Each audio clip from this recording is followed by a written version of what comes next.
نحمده ونصلي على رسوله الكريم اما بعد فاعوذ بالله من الشيطان الرجيم بسم الله الرحمن الرحيم وذروا ظاهر الإثم وباطنه إن الذين يكسبون الإثم سيجزون بما كانوا يقترفون صدق اللہ العظیم۔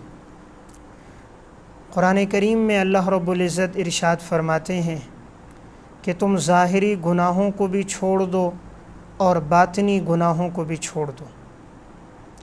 دوسرے مقام پر ارشاد فرمایا وما اصابکم من مصیبت فبما کسبت ایدیکم ویعفو عن کثیر۔ انسان کو جو مصیبت پہنچتی ہے اس کی بدعمالیوں کی وجہ سے پہنچتی ہے اور بہت سی خطاؤں کو اللہ رب العزت معاف فرماتے ہیں۔ من یعمل سوءا یجز بہ، انسان جو برا عمل کرتا ہے اس برے عمل کا بدلہ اسے دیا جاتا ہے۔ نیک اعمال کے فوائد بھی انسان کو دنیا میں ملتے ہیں اور گناہوں کی سزا بھی انسان کو دنیا میں ملتی ہے۔ آخرت میں تو سزا ہے ہی، دنیا میں بھی گناہوں کی سزا انسان کو ملتی ہے۔ جس طرح قرآن کریم کی اس آیت میں اشارہ ہے کہ من یعمل سوءا یجز بہ، کہ جو شخص کوئی برا عمل کرتا ہے تو اسے اس کا بدلہ دیا جاتا ہے۔ حدیث میں آتا ہے نبی اکرم صلی اللہ علیہ وسلم نے ارشاد فرمایا ایاک والمعصیہ، تم اپنے آپ کو گناہوں سے بچاؤ، فإن بالمعصیۃ حل سخط اللہ۔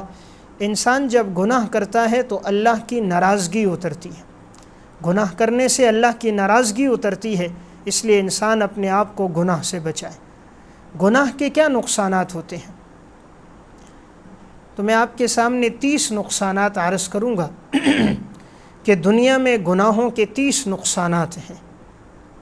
جب انسان گناہ کرتا ہے اس پر کیا کیا نقصانات سامنے آتے ہیں۔ نیکی پر زندگی گزرتی ہے تو فرما برداری اور اطاعت گزاری کے اثرات سامنے آتے ہیں، اور اگر گناہوں میں زندگی گزرتی ہے تو اس کے کیا کیا نقصانات سامنے آتے ہیں۔ سب سے پہلا نقصان، جب کوئی انسان گناہ کرتا ہے، اللہ کی ناراضگی ہوتی ہے، تو سب سے پہلی چیز اللہ رب العزت اس کے دل سے اپنی محبت نکال دیتا ہے۔ تو جب اللہ کسی سے ناراض ہوتا ہے اس کی سب سے پہلی علامت کیا ہے؟ اللہ اس کے دل سے اپنی محبت نکال دیتا ہے۔ اب اس کے دل میں مال کی محبت، عورت کی محبت، پیسے کی محبت، عہدے کی محبت، جائیداد کی محبت ہوتی ہے، اللہ کی محبت نہیں ہوتی۔ اور جب اللہ کسی انسان سے خوش ہوتا ہے اللہ تعالیٰ اس کے دل میں اپنی محبت ڈال دیتا ہے، پھر اللہ کی محبت ہوتی ہے۔ کبھی اس کے ہاتھ میں قرآن ہوتا ہے، قرآن کی تلاوت ہے، نمازوں کی کثرت ہے، نوافل کی کثرت ہے، نیک اعمال میں سبقت ہے، تو یہ اشارہ ہوتا ہے کہ اس کے دل میں اللہ کی محبت ہے۔ تو سب سے پہلی علامت، جب انسان اللہ کی نافرمانی کرتا ہے، سب سے پہلی چیز اللہ اس کے دل سے اپنی محبت نکال دیتا ہے۔ نمبر 2، جب انسان اللہ کی نافرمانی کرتا ہے تو اللہ اسے ذکر کرنے کی توفیق نہیں دیتا، پھر انسان کو ذکر کرنے کی توفیق نہیں ملتی۔ انسان کی زبان پہ دنیا کا تذکرہ، مال کا تذکرہ، پیسے کا تذکرہ، عورت کا تذکرہ ہوتا ہے، اور جب انسان کی زندگی اطاعت پہ گزرتی ہے تو اللہ ذکر کی توفیق دیتا ہے۔ ہمیشہ زبان اللہ کے ذکر سے تر ہوتی ہے، تلاوت سے تر ہوتی ہے۔ تو گناہ کا دوسرا نقصان، انسان کو ذکر کی توفیق نہیں ملتی۔ نمبر 3، جب زندگی گناہوں میں گزرتی ہے، تیسرا نقصان، مسنون اعمال کی توفیق نہیں ملتی۔ اب نیک اعمال کی یہ توفیق نہیں ہے اسے، یہ مسنون عمل کر سکے، آپ صلی اللہ علیہ وسلم کی طرز زندگی کو اختیار کر سکے۔ یہ کہتا ہے میں کرتا نہیں ہوں، تیری کیا مجال، تو کرے نہیں، اب تجھے اللہ کی طرف سے توفیق نہیں ملتی۔ تو جب زندگی گناہوں میں گزرتی ہے، مسنون اعمال کی توفیق چھین لی جاتی، پھر اس کی یہ یہود و نصارہ کے نقش قدم پہ چلتا ہے۔ اس کا لباس، اس کی وضاقتہ، اس کا اٹھنا بیٹھنا، اس کی گفتار و رفتار، اس کا چلنا پھرنا، یہ سب ان کی طرح ہوتا ہے۔ اس کا طرز زندگی امام الانبیاء کی طرح نہیں ہوتا، اس کے طرز زندگی حضرات صحابہ کی طرح نہیں ہوتا۔ نمبر 4، جب اللہ کی ناراضگی ہوتی ہے تو رزق سے برکتیں اٹھا دی جاتی ہیں۔ آج رزق سے برکتیں اٹھ گئی ہیں، گھر میں 6-6 7-7 افراد کمانے والے ہیں لیکن رزق میں برکت نہیں ہے۔ پہلے گھر میں 1 سے 2 فرد کماتے تھے، رزق میں برکتیں ہوتی تھیں، لیکن آج یہ برکتیں کیوں اٹھ گئیں؟ گناہوں کی وجہ سے، اللہ کی نافرمانی کی وجہ سے رزق سے برکتیں اٹھا دی گئیں۔ 5واں نقصان، جب زندگی میں گناہ ہوتے ہیں تو دنیا میں 5واں نقصان یہ ہوتا ہے کہ حیا ختم ہو جاتی۔ اس لیے جو انسان نیکی پہ زندگی گزارتا ہے وہ حیادار ہوتا ہے، اور جو گناہ پہ زندگی گزارتا ہے حیا ختم ہو جاتی ہے، بے غیرتی اس کی زندگی میں آ جاتی ہے۔ آج حیا نہیں ہے، آج وہ دیکھ رہا ہے اپنی ماؤں بہنوں بیٹیوں کو کہ ان کی زندگی میں پردہ نہیں ہے، لیکن یہ ان سے نہیں کہتا کیونکہ زندگی میں حیا نہ رہی۔ خود ہی اپنی بیٹی، ماں بہن بیٹی کو بٹھایا ہے، نیم برہنہ لباس پہنا کر کبھی دائیں کبھی بائیں لے جا رہا ہے، دوستوں کی مجلسوں میں تعارف کرا رہا ہے۔ آخر یہ سب کچھ کیوں ہوا؟ جب زندگی میں گناہ آئے تو حیا چلی گئی۔ اس لیے کہ حیا بہت بڑی نعمت ہے۔ الحیاء شعبۃ من الایمان، ایمان کا سب سے بڑا حصہ حیا ہے۔ جس قوم کی حیا چلی جائے اس قوم کا ایمان چلا جاتا ہے۔ تو جب زندگی میں گناہ آتے ہیں تو حیا چلی جاتی ہے، انسان بے حیا اور بے غیرت بن جاتا ہے۔ نمبر 6، جب زندگی میں گناہ ہوتے ہیں تو دل میں ہر وقت گھبراہٹ ہوتی ہے، انسان ہر وقت ڈر رہا ہوتا ہے، خوف کی فضا طاری ہوتی ہے، ہر چیز سے گھبرا رہا ہوتا ہے۔ آج جو انسان ہر چیز سے ڈر رہا ہے، چھپکلی سے ڈر رہا ہے، لال بیگ سے ڈر رہا ہے، چوہے سے ڈر رہا ہے، ہر چیز سے خوف زدہ ہے، دل میں خوف محسوس ہو رہا ہے۔ راستے سے گزر رہا ہوتا ہے تو پریشان، گاڑی میں جا رہا ہے، کوئی گاڑی پیچھے سے نظر آتی ہے گھبرا جاتا ہے، کہیں کوئی میرا پیچھا تو نہیں کر رہا۔ رات کے اندھیرے میں دروازے پہ دستک ہو تو گھبرا جاتا ہے، رات کے وقت فون کی گھنٹی بج جائے تو گھبرا جاتا ہے، دروازے پر کوئی لفافہ دیکھتا ہے تو پریشان ہو گیا، بھئی یہ لفافہ کیوں ڈالا گیا؟ اچانک کوئی چیختے چلاتے بلا لے تو گھبرا جاتا ہے، کوئی گور کے دیکھے تو پریشان ہو جاتا ہے۔ تو دل میں ہر وقت گھبراہٹ طاری ہوتی ہے۔ تو جب زندگی میں گناہ ہوتا ہے تو نمبر 6، دل میں گھبراہٹ ہوتی ہے۔ نمبر 7، جب زندگی میں گناہ ہوتے ہیں تو 7واں نقصان یہ ہوتا ہے کہ انسان ہر چیز سے خوف زدہ ہوتا ہے، پھر یہ ہر چیز سے گھبراتا ہے، ہر چیز سے ڈرتا ہے۔ رات کے اندھیرے میں گھر سے باہر نہیں نکل رہا، اوپر کی منزل میں جانا ہے، جنریٹر چلانا ہے، یہ جا نہیں سکتا، گلی کے کونے پہ کوئی چیز خریدنی ہے، 2 ساتھیوں کو بلا رہا ہے، خود اکیلا نہیں جا سکتا۔ نیکی انسان کو بہادر بناتی ہے، گناہ انسان کو بزدل بنا دیتا ہے۔ نیکی انسان کو طاقتور بنا دیتی ہے، گناہ انسان کو غمگین پریشان کر دیتا ہے۔ آج جوان ہے لیکن جسم میں طاقت کوئی نہیں ہے، تو یہ گناہوں کی وجہ سے جسم کی طاقت چھن گئی ہے۔ لیکن جو انسان اطاعت پہ زندگی گزارتا ہے، بوڑھا ہوتا ہے، 70 سے 80 سال عمر ہوتی ہے، لیکن جسم اس کا توانا ہوتا ہے، اندر سے طاقتور ہوتا ہے۔ گناہ میں زندگی گزرتی ہے، جسم بظاہر پھولا ہوا نظر آتا ہے، اندر سے کھوکھلا ہوتا ہے۔ جس طرح جسم میں سوجن ہو جائے تو جسم پھولا ہوا ہوتا ہے، لیکن وہ بیماری ہوتی ہے، وہ ورم ہے، بظاہر موٹا نظر آ رہا ہے، اندر سے کھوکھلا ہے۔ تو نمبر 7، انسان ہر چیز سے خوف زدہ ہوگا۔ 8واں نقصان، جب زندگی میں گناہ ہے تو اللہ تعالیٰ علم وحی سے محروم کر دیتا ہے، قرآن و سنت کے علم سے انسان محروم ہو جاتا ہے۔ آج ہمارے پاس دین کا علم نہیں ہے، آج ہمارے پاس دنیا کا علم تو ہے، قرآن کریم کا علم نہیں۔ ساری زندگی سورہ اخلاص پڑھتے ہوئے گزر گئی۔ اگر پوچھیں بھئی نبی کریم صلی اللہ علیہ وسلم کے ارشادات سناؤ تو کوئی زبان پر کوئی حدیث نہیں، حضور کے کوئی ارشادات نہیں سنا سکتے۔ آج وحی کی باتیں ہمیں یاد نہیں ہوتی، کہتے ہیں دعائیں یاد نہیں ہو رہی، قرآن کریم کی آیات یاد نہیں ہو رہی، دعائے قنوت یاد نہیں ہو رہا۔ کیوں نہیں یاد ہو رہا؟ اللہ نے علم وحی سے محروم کر دیا۔ جو جب زندگی میں گناہ ہوں گے تو انسان وحی کے علم سے محروم ہو جائے گا، اور جب زندگی میں اطاعت ہوگی، فرما برداری ہوگی، اللہ وحی کا علم دے گا۔ امام شافعی رحمۃ اللہ علیہ فرماتے، میں نے اپنے استاد امام وکی سے شکایت کی،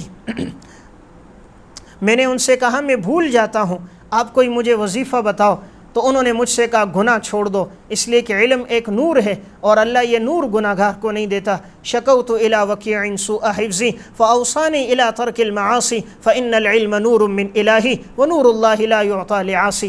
اللہ اپنا یہ نور کسی گناہ گار کو نہیں دیتا، تو یہ علم اور وحی کا نور ظلمت کے ساتھ جمع نہیں ہوتا۔ اس لیے آج ہمارے دل میں وحی کا علم نہیں ہے، قرآن کا علم نہیں، احادیث کا علم نہیں ہے، حضور کے ارشادات ہمیں یاد نہیں ہے، یہ گناہوں کی وجہ سے۔ نمبر 9، جب زندگی میں گناہ ہوتے ہیں اللہ حافظے کی نعمت چھین لیتا ہے۔ آج حافظے کمزور ہو گئے، رات کا کھایا صبح یاد نہیں، گھر میں کوئی چیز رکھ لیں تو سارا گھر تلاش مار کر دیتے ہیں اور وہ چیز ملتی نہیں، 2 دن پہلے کس سے ملاقات ہوئی معلوم نہیں، کوئی چیز یاد کرتے ہیں تو صبح بھول جاتے ہیں۔ آج نوجوان بھی کہتے ہیں مولانا صاحب کوئی چیز یاد نہیں رہتی، حافظے کمزور ہو چکے ہیں، کوئی وظیفہ بتائیں۔ تو گناہوں سے حافظہ کمزور ہو جاتا ہے، نیکی اور اطاعت سے اللہ حافظہ طاقتور کرتا ہے۔ جتنا نیکی پہ زندگی گزرے گی حافظہ طاقتور ہوگا، جتنا گناہ پہ انسان آئے گا، جب بدنظری کرے گا، نگاہیں غلط استعمال ہوں گی، ساری رات انٹرنیٹ اور کیبل میں گزر جائے گی، تو بھلا ایسے آدمی کو اللہ حافظے کی نعمت کیسے دے گا؟ تو گناہ کا ایک نقصان حافظے کی نعمت چھن جاتی۔ نمبر 10، جب زندگی میں گناہ ہوتے ہیں تو انسان مصائب اور پریشانیوں میں مبتلا ہوتا ہے۔ یہ جو آئے دن مصیبتیں آ رہی ہیں، پریشانیاں اور تکلیفیں آ رہی ہیں، تو یہ انسان کے گناہوں کی وجہ سے۔ وَمَا أَصَابَكُم مِّن مُّصِيبَةٍ فَبِمَا كَسَبَتْ أَيْدِيكُم، انسان پر جو مصیبت پہنچتی ہے اس کی بدعمالیوں کی وجہ سے پہنچتی۔ اللہ ظالم نہیں ہے، ان اللہ لا یظلم الناس ولکن الناس انفسهم یظلمون، اللہ کسی پہ ظلم نہیں کرتا، انسان نادان اپنے اوپر خود ظلم کرتا ہے۔ یہ آئے دن پریشانیاں، تکلیفیں، مصیبتیں، ایک بچہ ٹھیک نہیں ہوتا دوسرا بیمار ہو جاتا ہے، وہ ٹھیک نہیں ہوا گھر والی بیمار ہو گئی، آئے دن گھر میں مصائب، حالات، تکلیفیں، یہ سب گناہوں کی وجہ سے۔ نمبر 11، جب زندگی میں گناہ ہوتے ہیں تو اللہ دل کی بصیرت ختم کر دیتا ہے۔ اللہ دل کی بصیرت ختم کر دیتا ہے۔ دل کے اندر جو اللہ تعالیٰ نے ایک ایمان والے کو ایک رونق دی ہے، اللہ تعالیٰ نے ایمان والے کو جو دل کی بصیرت عطا فرمائی ہے، گناہ کی وجہ سے وہ ختم ہو جاتی ہے، دل کا نور ختم ہو جاتا ہے، دلوں پہ زنگ لگ جاتا ہے۔ حدیث میں جیسے آتا ہے، انسان گناہ کرتا ہے، ایک نقطہ لگتا ہے، توبہ کرے تو معاف ہو گیا، پھر گناہ کرے تو نقطہ، پھر گناہ کرے تو نقطہ، ایک وقت آتا ہے کہ اس کا سارا دل سیاہ ہو جاتا ہے، گناہوں میں سیاہ ہو جاتا ہے، اب ہدایت کی بات اس پہ اثر نہیں کرتی۔ جب زندگی میں گناہ ہوں گے تو اللہ دل کی بصیرت چھین لے گا۔ نمبر 12، جب زندگی میں گناہ ہوں گے تو اللہ قرآن کریم کی تلاوت کی توفیق نہیں ملتی، تو اللہ یہ توفیق نہیں دیتا۔ بھلا یہ کیسے ہو سکتا ہے زندگی میں گناہ ہو پھر اسے تلاوت کی توفیق ہو جائے؟ جو راتیں ساری رات انٹرنیٹ اور کیبل میں گزر جائیں، پھر ان آنکھوں کو توفیق نہیں ہوتی کہ وہ رب کا کلام پڑھ جائیں۔ آج 12 گھنٹے 16 گھنٹے اس میں گزرتے ہیں، لیکن قرآن کریم پڑھنے کی توفیق نہیں ہوتی۔ یہ اللہ کی ناراضگی کی علامت ہے۔ جب رب راضی ہوگا تو تلاوت کی توفیق دے گا، اور جب اللہ ناراض ہوگا تو اللہ تلاوت کی توفیق چھین لے گا۔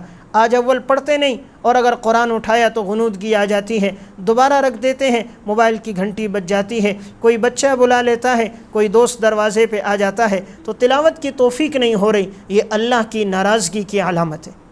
نمبر 13، جب اللہ ناراض ہوتا ہے اللہ مخلوق کے دل سے عزت ختم کر دیتا ہے، اور جب اللہ راضی ہوتا ہے، نیکی پہ زندگی گزرتی ہے، اللہ سب کے دلوں میں محبت ڈال دیتا ہے۔ اسی لیے حدیث میں آتا ہے، نبی اکرم صلی اللہ علیہ وسلم نے فرمایا، جب اللہ رب العزت اپنے بندے سے محبت کرتا ہے، اللہ جبرائیل سے فرماتا ہے میں فلاں سے محبت کرتا ہوں، تم بھی کرو۔ جبرائیل امین بھی اس سے محبت کرتے ہیں۔ پھر جبرائیل آسمان میں ندا دیتے ہیں، اللہ اور جبرائیل فلاں سے محبت کر رہے ہیں، تم بھی کرو۔ آسمان کے سارے فرشتے محبت کرتے ہیں۔ پھر زمین میں ندا ہوتی ہے، اے انسانوں فلاں سے اللہ، جبرائیل اور فرشتے محبت کر رہے ہیں، تم بھی کرو۔ ساری کائنات کے سارے لوگ اس سے محبت کرتے ہیں۔ نیکی میں زندگی ہوگی اللہ سب کے دلوں میں محبت ڈال دے گا، اور اگر گناہ میں زندگی گزرے گی تو سب کے دلوں سے محبت ختم ہو جائے گی۔ محبت پیسے سے نہیں آتی، محبت دولت سے نہیں آتی، محبت گاڑی سے نہیں کہ مرسڈیز گاڑی لے لی تو لوگ محبت کریں گے، کاٹن کا سوٹ پہن لیا تو لوگ محبت کریں گے، ہاتھ میں 2 موبائل ہوئے تو لوگ محبت کریں گے۔ ایسی بات نہیں ہے۔ جب اللہ محبت کرتا ہے بندے سے اس کی نیکی کی وجہ سے، تو اللہ تعالیٰ سب کے دلوں میں محبت ڈال دیتا ہے، چاہے وہ جھونپڑی میں زندگی گزارنے والا ہو، چاہے اس کے کپڑوں پہ پیوند لگے ہوئے ہوں، چاہے اس کے پاس اپنی ذاتی گاڑی نہ ہو، جہاں سے چلتا ہے لوگ اٹھ کے ملتے ہیں، استقبال کرتے ہیں، ہاتھوں اور پیشانیوں کو چومتے ہیں، محبت بھرا دیکھتے ہیں، محبت سے اس کے چہرے کی طرف دیکھتے ہیں۔ یہ اللہ دلوں میں محبت ڈال دیتا ہے۔ نمبر 14، جب زندگی میں گناہ ہوتے ہیں، 14واں نقصان کیا ہوتا ہے اس گناہ کا، کہ ملائکہ کی دعا سے انسان محروم ہو جاتا ہے۔ ملائکہ جو دعا کر رہے ہیں انسان کے لیے، دعائے رحمت ہے، انسان اس دعائے رحمت سے محروم ہو جاتا ہے۔ ملائکہ کی یہ رحمت کی دعائیں اللہ تعالیٰ نے نیکوکاروں کے لیے، متقین کے لیے رکھی ہے، فساق کے لیے، فجار کے لیے نہیں ہے۔ نمبر 15، جب انسان گناہوں میں زندگی گزارتا ہے تو لا علاج بیماریوں میں مبتلا ہو جاتا ہے۔ آج جو لا علاج بیماریوں میں مبتلا ہیں اس کی بنیادی وجہ کیا ہے؟ گناہ ہے۔ یہ جو جوانی میں بیماریاں لگ رہی ہیں یہ ویسے نہیں لگتی۔ عموماً ایسا ہوتا ہے، اس کے پیچھے گناہ ہوتے ہیں۔ آج جوانیوں میں کینسر ہو رہے ہیں، بلڈ کینسر ہے، فلاں کو کینسر، فلاں کو کینسر، بچوں کو بیماریاں، گھر والی کو بیماری، گھر والی جوانی میں انتقال ہو رہا ہے، آئے دن امراض، تکلیفیں، پریشانیاں۔ یہ اللہ نے بیماریوں میں جو مبتلا کیا گناہوں کی وجہ سے کیا۔ آج ساری زندگی ایک رزق کھا رہا ہے، ڈاکٹر نے منع کر دیا صرف یہ کھانا ہے، آدھا آپ نے صرف آدھا گلاس پانی ہے اور اس کے ساتھ کدو کا سالن ہے، اس کے علاوہ استعمال نہیں کرنا ہے، آپ نے صرف بسکٹ لینا ہے، فلاں چیز کھانی ہے، اس کے علاوہ نہیں۔ ساری نعمتیں اس پر بند ہو گئی، سب چیزوں کا کھانا بند ہو گیا۔ کروڑوں روپے کا مالک ہے لیکن کھا کچھ نہیں سکتا، صرف دیکھ سکتا ہے۔ یہ گناہوں کی وجہ سے اللہ نے اپنا رزق بند کر دیا۔ نیکی پہ زندگی گزرتی ہے تو ساری نعمتوں سے فائدہ لے رہا ہے۔ آج یہ مزدور طبقے کا انسان ہے، اللہ کی ساری نعمتیں کھا رہا ہے۔ یہ کروڑ پتی انسان ہے لیکن کچھ کھا نہیں سکتا، کھائے تو معدہ ہضم نہیں کرتا۔ بنیادی وجہ کیا ہے؟ گناہوں میں زندگی گزر رہی ہے۔ نمبر 16، جب زندگی گناہ میں گزرتی ہے تو رفیق حیات، اولاد اور ماتحت نافرمان ہو جاتے ہیں۔ آج بیوی نافرمان ہے، آج بچے نافرمان ہیں، گھر میں کہتا ہے بیٹا بات نہیں مانتا، بیٹی لڑنے کے لیے تیار ہو جاتی ہے، بیٹا گریبان میں ہاتھ ڈال رہا ہے، ماتحت بات نہیں مانتے، نوکر بات نہیں مانتے۔ یہ سب کچھ کیوں ہو رہا ہے؟ اللہ کی نافرمانی کی وجہ سے ہو رہا ہے۔ جب انسان اللہ کا فرما بردار بنتا ہے، اللہ سب کو اس کی خدمت میں لگا دیتا ہے، اور جب انسان رب کا نافرمان بنتا ہے تو کائنات کی ہر چیز اس کی نافرمانی کرتی ہے۔ بھلا یہ کیسے ہو سکتا ہے کوئی رب کی نافرمانی کرے اور سکون پالے؟ رب الارض والسماوات کے احکامات کو ٹھکرائے اور اطمینان پالے، خالق کائنات کے احکامات پہ عمل نہ کرے اور اطمینان پالے؟ ایسا نہیں ہوتا۔ تو بیوی بچے جو آج نافرمان ہیں، اس کی بنیادی وجہ گناہوں کی وجہ سے۔ اس لیے ایک بزرگ فرماتے ہیں، جب مجھ سے گناہ ہوتا ہے مجھے پتہ چل جاتا ہے میرے بیوی بچے اور ماتحت نافرمانی کرتے ہیں، میں سمجھ جاتا ہوں کہ میں نے اللہ کی نافرمانی کی، ورنہ کیسے ہو سکتا ہے میں اللہ کا فرما بردار بنوں اور اللہ کی مخلوق میری نافرمانی کرے۔ نمبر 17، جب زندگی میں گناہ ہوتے ہیں تو دل سخت ہو جاتا ہے۔ آج جو دل پر ہدایت کی بات اثر نہیں کر رہی، انسان کے دل سخت ہو گئے پتھر کی طرح۔ یہ انسان کی گمراہی کی بات یہ کیوں ہوئی؟ انسان کے گناہوں کی وجہ سے۔ تو جب زندگی میں گناہ ہوں گے تو دل سخت ہو جائے گا۔ جب زندگی میں نیک اعمال ہوتے ہیں تو اللہ دل کو نرم کر دیتا ہے، رقت قلب اللہ اس کو نصیب کرتا ہے۔ اور جب زندگی گناہوں میں گزرتی ہے تو قسوۃ القلب، انسان کا دل سخت ہو جاتا ہے۔ نمبر 18، جب زندگی گناہوں میں گزرتی ہے تو مزاج میں سختی آ جاتی۔ آج جو مزاج میں جھگڑے والا مزاج ہے، لڑائی والا مزاج ہے، کبھی ایک سے جھگڑا، کبھی دوسرے سے، کبھی پڑوسی سے، کبھی اولاد سے، کبھی رشتہ داروں سے، کبھی بھائیوں سے، کبھی عزیز و اقارب سے، یہ مزاج میں جو سختی آ گئی، آئے دن جو جھگڑا ہو رہا ہے، حق ناحق دیکھتا نہیں، ہر ایک سے لڑتا جھگڑتا ہے۔ یہ مزاج کی سختی کیوں آ گئی؟ اس وجہ سے کہ اس نے اللہ کی نافرمانی کی۔ اللہ تعالیٰ کو رقیق القلب انسان پسند ہے، اللہ تبارک و تعالیٰ کو نرم مزاج انسان پسند ہے۔ ان اللہ تعالیٰ رفیق یحب الرفق، اللہ تبارک و تعالیٰ رفیق ہے، رفق کو، نرمی کو پسند کرتا ہے، اللہ تعالیٰ کو سختی پسند نہیں۔ تو گناہوں کی وجہ سے مزاج میں سختی آ جاتی ہے اور انسان کا مزاج جھگڑالو بن جاتا ہے۔ نمبر 19، گناہوں کی وجہ سے انسان اللہ کی نعمتوں سے محروم ہو جاتا ہے۔ آج جو انسان اللہ کی نعمتوں سے محروم ہے، اللہ کی بے پناہ نعمتیں ہیں لیکن فائدہ نہیں لے سکتا، اسے شوگر ہے، فلاں چیز نہیں کھا سکتا، بھائی اسے کیا ہے، کہا اس کو فلاں بیماری ہے، یہ چیزیں اس پر بند ہو گئی ہیں، یہ کینسر میں مبتلا ہے، ان نعمتوں سے فائدہ نہیں لے سکتا ہے، اسے بواسیر کی بیماری ہے، اسے ہارٹ اٹیک ہے، فلاں نعمتیں بند ہو گئی۔ یہ نافرمانیوں کی وجہ سے اطاعت میں گزرتی ہے زندگی، اللہ اپنی ساری نعمتوں سے مستفید کرتا ہے۔ اور عموماً زندگی گناہ میں گزرتی ہے تو اللہ جوانی سے ہی اپنے انعامات اور اپنی نعمتوں سے انسان کو محروم کر دیتا ہے۔ نمبر 20، جب زندگی گناہ میں گزرتی ہے تو یہ گناہ انسان کو ذلیل کر دیتا۔ ایک وقت آتا ہے کہ انسان اس گناہ کی وجہ سے ذلیل ہو جاتا ہے، کبھی نہ کبھی ضرور رسوا کرتا ہے۔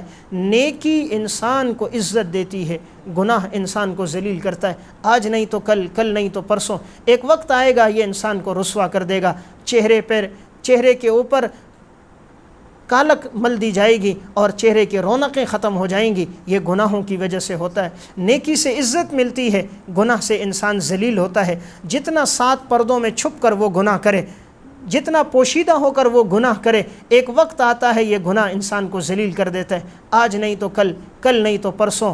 گناہ والا کبھی عزت نہیں پا سکتا۔ بھلا رب کی نافرمانی کر کے بھی کسی کو عزت مل سکتی ہے؟ رب السماوات والارض کے احکامات کو ٹھکرا کر بھی عزت مل سکتی ہے، اس لیے جو رب کی نافرمانی کرے گا وہ ذلیل ہو جائے گا۔ نمبر 21، جب انسان کی زندگی گناہ میں گزرتی ہے تو پھر وہ گناہوں کو معمولی سمجھنے لگتا ہے۔ وہ کہتا ہے یہ کوئی بڑا گناہ نہیں ہے، معمولی گناہ ہے، پھر وہ گناہ کو گناہ نہیں سمجھتا۔ حدیث میں جیسے آتا ہے، نبی اکرم صلی اللہ علیہ وسلم نے فرمایا کہ فاجر آدمی گناہ کو یوں سمجھتا ہے جیسے ناک پہ مکھی ہے، بس یوں ہاتھ سے اشارہ کیے تو اڑ گئی، لیکن مومن گناہ کو یوں سمجھتا ہے جیسے گویا پہاڑ کے نیچے دب رہا۔ وہ گناہ کو بہت بڑا سمجھتا ہے کہ رب کی نافرمانی کر رہا۔ تو جب زندگی گناہوں میں گزرتی ہے پھر انسان کو گناہ کا احساس نہیں ہوتا، وہ بد نظری کو، بد اخلاقی کو، حرام کھانے کو، رشوت لینے کو، آنکھوں کے غلط استعمال کو معمولی سمجھتا ہے، کہتا ہے توبہ کر دوں گا، اور بسا اوقات توبہ کی توفیق نہیں ہوتی اور اسی میں انتقال ہو جاتا ہے۔ نمبر 22، جب زندگی گناہ میں گزرتی ہے تو چہرے پہ ظلمت چھا جاتی ہے، چہرے پہ ظلمت چھا جاتی ہے، نور نہیں رہتا۔ جب انسان نیکی پہ زندگی گزارتا ہے چہرے پہ ایک رونق ہوتی ہے، چہرے پر ایک تر و تازگی ہوتی ہے، دیکھنے والے کے دل میں اللہ اس کی محبت ڈال دیتا ہے۔ یہ مطلب نہیں کہ چہرہ سفید ہوتا ہے، مطلب یہ ہے کہ چہرے پر ایک نورانیت اور ایک چاشنی ہوتی ہے، ایک محبت ہوتی ہے، جو دیکھتا ہے اس کے دل میں محبت آ جاتی ہے۔ جب زندگی گناہ میں گزرتی ہے تو چہرہ سیاہ ہو جاتا ہے، چہرے کی رونقیں چھن جاتی ہیں۔ آج مارکیٹ میں 20 کریمیں موجود ہیں، لڑکے بھی لگا رہے ہیں، لڑکیاں بھی لگا رہی ہیں، بیوٹی پارلروں میں رش لگی ہوئی ہے، ہزاروں روپے کی کریمیں لے کر اب چہروں پہ مل رہے ہیں، لیکن چہروں پہ رونق نہیں آ رہی، چہروں پہ حسن نہیں آ رہا۔ یہ کریموں سے نہیں آتا، یہ تہجد میں اٹھ کر اللہ کے سامنے ندامت کے آنسو بہانے سے آتا ہے۔ یہ چہرے پر حسن و جمال اللہ کے سامنے اپنے ماضی کے گناہوں پہ گڑ گڑانے سے آتا ہے۔ کوئی چاہے چہرے پہ تازگی آئے، اللہ سے اپنا تعلق مضبوط کر دے، اللہ اس کے چہرے کو رونقیں عطا کر دے گا۔ نمبر 23، جب زندگی گناہ میں گزرتی ہے تو غیرت ختم ہو جاتی۔ آج جو غیرت ختم ہو گئی، دیکھ رہا ہے ماں بہن بیٹی کو، ان کا غیروں سے تعلق ہے، اسے کچھ نہیں کہہ رہا، انہیں تنبیہ نہیں کر رہا، غیرت ختم ہو گئی، حیا ختم ہو گئی۔ تو جب گناہ آئیں گے تو غیرت نہیں رہے گی، نیکی پہ زندگی گزرے گی تو انسان غیرت مند ہوگا، حیادار ہوگا۔ اللہ بھی حیادار ہے، اللہ کا نبی بھی حیادار ہے، اور یہی چاہتے ہیں کہ مومن بھی حیادار ہو اور حیا پر اپنی زندگی گزارے۔ نمبر 24، جب گناہ پہ زندگی گزرے گی تو رعب اور دبدبہ ختم ہو جائے گا۔ آج رعب اور دبدبہ نہیں ہے، گھر میں داخل ہوتے ہیں، بیوی کو حکم دیتے ہیں، مانتی نہیں، چیختے ہیں، چلاتے ہیں، 7 گلیاں دور آواز جا رہی ہے، لیکن بیٹا ٹس سے مس نہیں ہو رہا، بیٹی کام کے لیے نہیں اٹھ رہی، اور بیوی کے کانوں پہ جوں تک نہیں رینگ رہی۔ رعب اور دبدبہ ختم ہو گیا۔ اس کی وجہ کیا ہے؟ کہ انسان کی زندگی میں گناہ آئے، جو فرما بردار ہوتا ہے سب اس سے گھبراتے ہیں، سب کے دلوں میں اس کا رعب طاری ہوتا ہے۔ دیکھیں انبیاء علیہ السلام کا کتنا رعب ہے۔ نبی اکرم صلی اللہ علیہ وسلم فرماتے ہیں، نصرت بالرعب مسیرۃ شہر، اللہ نے مجھے رعب دیا، 1 مہینے کی مسافت پر دشمن مجھ سے ڈرتا ہے۔ یہ آپ صلی اللہ علیہ وسلم کا رعب تھا۔ آپ درخت کے نیچے آرام فرما رہے، تلوار لٹک رہی ہے، ایک اعرابی تلوار نکال کر کہتا ہے، من یمنعک منی، آپ فرماتے ہیں اللہ، لفظ اللہ فرماتے ہیں، آپ کے اس جملے سے اس پہ رعب طاری ہو جاتا ہے، فوراً ہاتھ سے اس کے تلوار گر جاتی ہے۔ تو آپ صلی اللہ علیہ وسلم کا یہ اللہ کی ذات پہ بھروسہ تھا، آپ کا اتنا رعب اور دبدبہ تھا۔ تو جب نیکی پہ زندگی گزرے گی اللہ رعب اور دبدبہ دے گا، اور جب گناہ پہ زندگی گزرے گی رعب اور دبدبہ ختم ہو جائے گا، چیختا چلاتا رہے گا لیکن زبان میں تاثیر نہیں ہوگی، اولاد اور اہلیہ اطاعت نہیں کریں گی۔ نمبر 25، جب زندگی گناہوں میں گزرتی ہے تو علماء اور صلحاء سے نفرت ہو جاتی ہے۔ آج کسی عالم کو دیکھتا ہے تو انسان چہرہ موڑ رہا ہے، کسی نیک آدمی کو دیکھتا ہے تو اس پہ تانے کس رہا ہوتا ہے۔ اس کی بنیادی وجہ، جب زندگی میں گناہ ہوں گے تو علماء برے لگیں گے، حفاظ برے لگیں گے، دیندار لوگ برے لگیں گے، داڑھی والے انسان پہ نکتہ چینی کرے گا۔ ہاں، زندگی جب دین پہ گزرے گی، اللہ کی فرما برداری پہ گزرے گی تو اس کو یہ صلحاء پسند آئیں گے، اسے معلوم ہوگا یہ تو امام الانبیاء کے وارث ہیں، یہ علماء تو انبیاء کے وارثین ہیں، انہیں دیکھنا بھی عبادت ہے، وہ ان کی طرف بڑھتا ہوا جائے گا، محبت کرے گا۔ تو جب گناہ ہوں گے تو علماء اور صلحاء سے نفرت ہوگی۔ نمبر 26، گناہ کی وجہ سے انسان بزدل ہو جاتا ہے۔ نیکی انسان کو طاقتور بناتی ہے، گناہ بزدل کی وجہ سے انسان بزدل ہوتا ہے۔ اس لیے گناہگار انسان ہر چیز سے ڈر رہا ہوتا ہے، ہر چیز سے گھبراتا ہے، ہر چیز سے خوف زدہ ہوتا ہے، اور نیکی پہ زندگی گزارنے والا انسان طاقتور ہوتا ہے، اللہ اسے قوت اور طاقت دیتا ہے، اس کے مقابلے میں جو آئے شجاعت اور بہادری سے لڑتا ہے۔ اس کی مثالیں موجود ہیں، ایک ایک صحابی 1000 سے مقابلہ کر رہا ہے، اللہ نے یہ ایمانی طاقت دی تھی۔ تو نیکی پہ زندگی گزرے گی، ایمانی طاقت ہوگی، کفر پہ رعب طاری ہو جائے گا اور کافروں کے دلوں میں اللہ رعب ڈال دے گا۔ اس لیے فساق فجار عموماً بزدل ہوتے ہیں، اور جو نیکی پہ زندگی گزارتا ہے وہ طاقتور ہوتا ہے، وہ بزدل نہیں ہوتا۔ تو گناہ انسان کو بزدل بنا دیتا ہے۔ نمبر 27، جو گناہ پہ زندگی گزارتا ہے تو اللہ زندگی کا سکون اور اطمینان چھین لیتا ہے۔ آج جو ہماری زندگی میں اطمینان نہیں ہے، سکون نہیں ہے، مال اور دولت موجود ہے، یہ گناہوں کی وجہ سے اللہ نے سکون لے لیا۔ نیکی پہ زندگی گزرے گی، اللہ سکون عطا فرما دے گا۔ دیکھیں جب اللہ ناراض ہوتا ہے، اللہ نے یہ نہیں فرمایا میں اولاد نہیں دیتا، وَمَنْ أَعْرَضَ عَنْ ذِكْرِي فَإِنَّ لَهُ مَعِيشَةً ضَنْكَ۔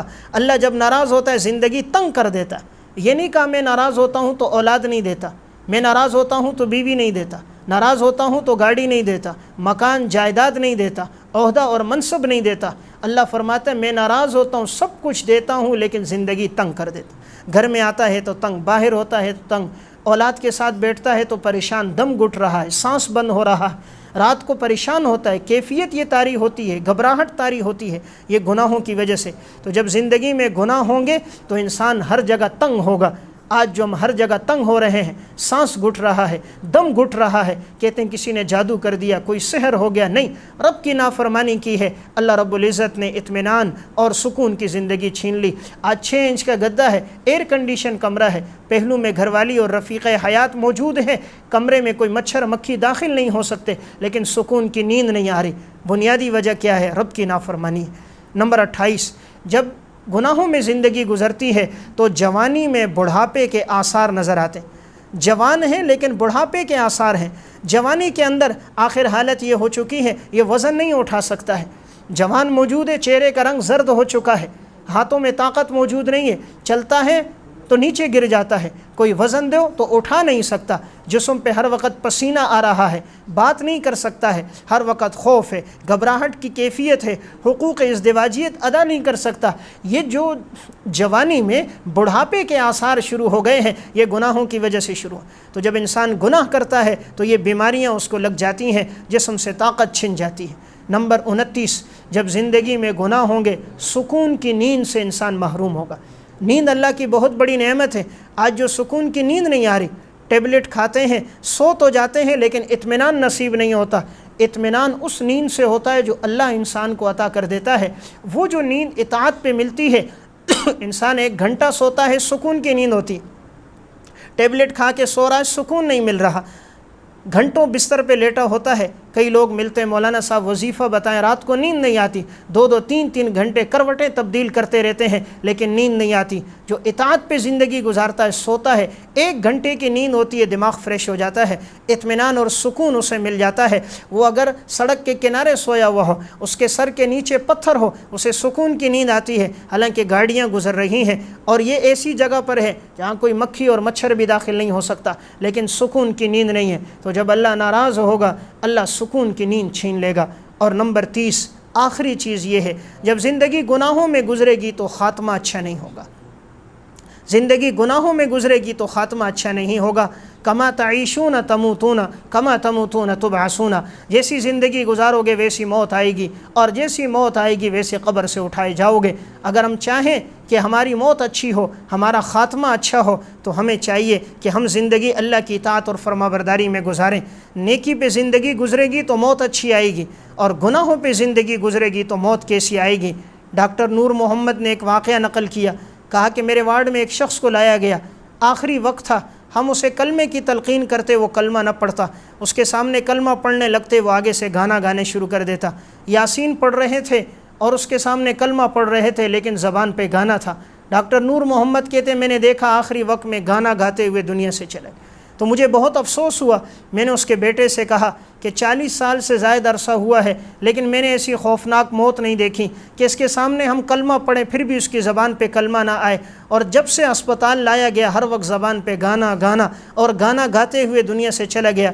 ڈاکٹر نور محمد نے جب یہ سوال اس کے بیٹے سے کیا تو اس کے بڑے بیٹے نے جواب دیا کہا کہ یہ ہمارا ابا جان صبح ہوتی تھی ٹیپ لگاتا تھا، گھر میں گانا چلتا تھا، سارا دن گانا چل رہا ہوتا، جب تک رات کو سوتا نہیں تو گھر میں یہ گانا تھا، تو زندگی گانا گانے میں، گانا سننے میں گزاری، تو موت بھی ایسی آئی کہ گانا گاتے ہوئے دنیا سے چلا گیا۔ اس لیے زندگی جس عمل میں گزرے گی موت کے وقت وہی ہوگا۔ امام ذہبی رحمہ اللہ نے الکبائر میں لکھا، ایک شخص زندگی بھر شراب پیتا رہا، آخری وقت آیا تو کہتا تھا شراب مجھے بھی پلاؤ خود بھی پیو، مجھے بھی پلاؤ خود بھی پیو، یہ کلمات کہتا ہوا دنیا سے چلا گیا۔ امام ذہبی لکھتے ہیں ایک شخص نے زندگی شطرنج کھیلنے میں گزاری، آخری وقت آیا، کلمہ پڑھ رہے تھے اس کے سامنے، وہ کہتا تھا مجھے بھی کھلاؤ خود بھی کھیلو، شطرنج لے کر آؤ چلو کھیلتے ہیں، یہ جملہ کہتے کہتے وہ دنیا سے چلا گیا۔ اس لیے اللہ کے ہاں عدل کا قانون ہے، ایک وہ شخص جو ساری زندگی تقوی میں گزارے، ایک وہ جو گناہ میں گزارے، کیا یہ دونوں برابر ہو جائیں گے؟ ایک وہ نوجوان جو اپنی جوانی اللہ کے راستے میں لگائے، ایک وہ جو اپنی جوانی گناہ میں لگائے، کیا یہ برابر ہو جائیں گے؟ ایک وہ جس کے ہاتھوں میں اللہ کا قرآن ہو، ایک وہ جو ساری رات گندی فلمیں، غلاظت برے پروگرامات میں رات گزارے، کیا یہ برابر ہو جائیں گے؟ ایک وہ خاتون جو پردے میں زندگی گزارے، ایک وہ جو بے پردگی کی زندگی گزارے، کیا یہ برابر ہو جائیں گے؟ ایک وہ نوجوان جو راتوں کو اٹھے سجدے میں آنسوں بہاتے ہوئے اللہ کے سامنے ندامت کے آنسوں بہائے وہ، اور ایک وہ جس کی رات انٹرنیٹ اور فیس بک میں گزر جائے، کیا یہ دونوں برابر ہوں گے؟ ایک وہ جو رب کا کلام پڑھے، ایک وہ جسے قرآن اٹھانے کی توفیق نہ ہو، کیا یہ دونوں برابر ہوں گے؟ ہرگز برابر نہیں ہو سکتے۔ جس عمل میں زندگی گزرے گی موت ویسے ہی آئے گی۔ تو زندگی نیکی میں گزرے گی تو موت اچھی آئے گی، زندگی نیکی میں نہیں گزری تو موت بھی اچھی نہیں آئے گی۔ یہ گناہوں کے 30 دنیاوی نقصانات ہیں، اخروی نقصانات تو اس کے علاوہ ہیں، قبر کی منازل اور مراحل تو اس کے علاوہ ہیں۔ اس لیے ہم میں سے ہر ایک گناہوں سے توبہ کرے تو وہ ان بیماریوں سے، امراض سے نکلے گا اور اس کی زندگی اللہ کی اطاعت اور فرما برداری میں آئے گی۔ اس لیے جو ماضی میں ہوا اس پہ ہم توبہ طائب ہوں، آنے والی زندگی کے لیے یہ ارادہ کر کے اٹھیں اور یہ نیت کر کے اٹھیں، آج کے بعد جو زندگی گزاریں گے وہ اللہ کی اطاعت میں اور نبی اکرم صلی اللہ علیہ وسلم کی اتباع میں گزاریں گے۔ اللہ ہم سب کو عمل کی توفیق عطا فرمائے۔ علماء اکرام کے نیو بیانات سننے کے لیے آپ ہمارے فیس بک پیج کو لائک کریں اور ہمارے یوٹیوب چینل کو سبسکرائب کر کے بیل آئیکن پر کلک کیجیے۔ اپنی نیک دعاؤں اور تمناؤں میں ادارہ سعد نشریات کو یاد رکھیں۔ شکریہ۔ علماء حق کی آواز، سعد نشریات۔